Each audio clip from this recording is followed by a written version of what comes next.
We've been waiting on the news from that all day. And so we got the news about maybe about 30 minutes ago from the Associated Press, basically saying that occupiers are allowed back in the park, but with stipulations. So basically what the police told us is that we can't come in with tents, that we can't come in with sleeping bags and other kind of large equipment. People are just very happy to be in the space that they've been in literally for 2 months, and they came in very in the wrongest possible fashion last night when people were sleeping, and gave them basically 10-15 minutes to vacate what had been people's essentially homes with all of their belongings, which was an impossible task. And lots of people's property was seized, lots of it was destroyed, and people are just very happy to be back in the space. And I think it's a very important message that people are not leaving this space.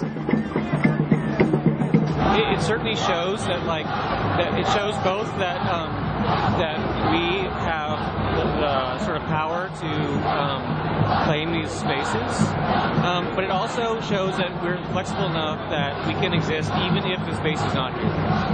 So it's kind of bizarre being back inside, or being in the space with sort of this barricade all around us, and people who would be inside the barricade are still outside. But they're sort of, it's open again, but one entrance, there's no exit. But the only exit is the entrance.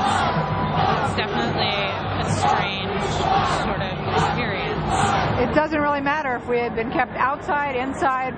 You can't shut us up, and you can't stop the genie that's come out of the box. And it doesn't really, I don't think it has particular significance being inside, except that it's easier to communicate in a central place than around a periphery of something.